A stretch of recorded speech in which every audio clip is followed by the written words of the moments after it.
वालेकुम जनाब, जेडे जेंट आखन तो बई विजिट ते भेज के काम ते लवाने जनाब लित्र ला के उन्होंने सिर च मारने शुरू कर दो। वीडियो शुरू करने तो पहले अगर यूट्यूब चैनल सबसक्राइब नहीं किया सबसक्राइब कर लो, वीडियो को लाइक करो, शेयर करो और बैल आइकन प्रेस कर लो ताकि हर आने वाली वीडियो तुहाडे तक पहुँचती रहे।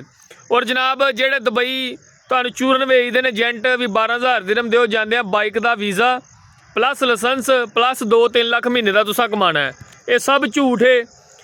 इतों तुहानू जनाब उन्हें विजिट ते भेजना है, विजिट ते भेज के 5-5 महीने रूम च जलील करना है, उस तो बाद तुहानू वीज़ा मिलना है।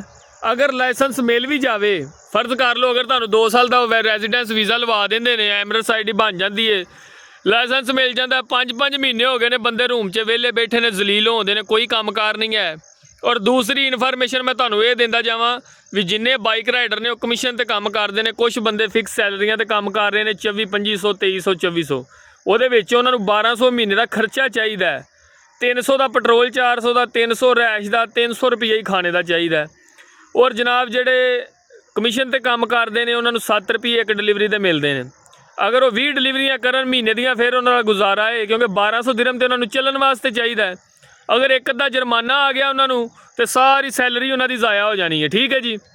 ਉਸ ਤੋਂ ਬਾਅਦ 3-4 लाख रुपया तुहाडे कोलों लेंदे ने। हुण बाइक राइडर कोलों 12,000 दिरहम मंगते हैं, 12-6-72 7,20,000 रुपया। आम बंदे कोलों लेंदे ने 3-3.5 लाख रुपया, जाके रूम च बहा देंदे ने, ਉਹਨੂੰ ਭੈੜਾ ਕੰਮ ਵਹਾਉਂਦੇ ਨੇ ਮਿਸਤਰੀਆਂ ਮਗਰ, ਕੋਈ ਟੈਲ ਪੱਥਰ ਦੇ ਮਿਸਤਰੀਆਂ ਮਗਰ। ਉਸ ਤੋਂ ਬਾਅਦ ਜਨਾਬ ਕੰਮ ਤੇ ਉਹਨੂੰ ਨਹੀਂ ਲਵਾਉਂਦੇ, ਉਹਦੇ ਘਰ ਲਿਆਂ ਨੂੰ ਕਹਿੰਦੇ ਨੇ ਅਸੀਂ ਲਵਾਣੇ, ਤੁਹਾਡਾ ਮੁੰਡਾ ਆਪ ਹੀ ਨਹੀਂ ਲੱਗਣਾ ਚਾਹ ਰਿਹਾ। ਡਬਲ ਮਾਈਂਡ ਕਰ ਦਿੰਦੇ ਨੇ ਤੁਹਾਡੇ ਘਰ ਲਿਆਂ ਨੂੰ, ਤੁਹਾਡੇ ਘਰ ਲਿਆਂ ਨੂੰ ਤੁਹਾਡੇ ਨਾਲ ਲੜਾ ਗਿਆ, ਉਹਨਾਂ ਦੀ ਨਜ਼ਰ 'ਚ ਸੱਚੇ ਹੋ ਜਾਂਦੇ ਨੇ।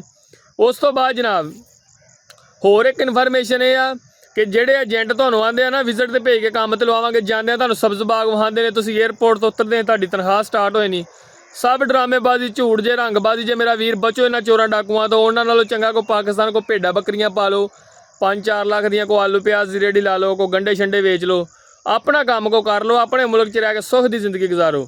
थैंक यू, अल्लाह हाफिज़। अगर वीडियो अच्छी लगे वीडियो को लाइक करना है, शेयर करना है, सबसक्राइब करना है। थैंक यू, अल्लाह हाफिज़।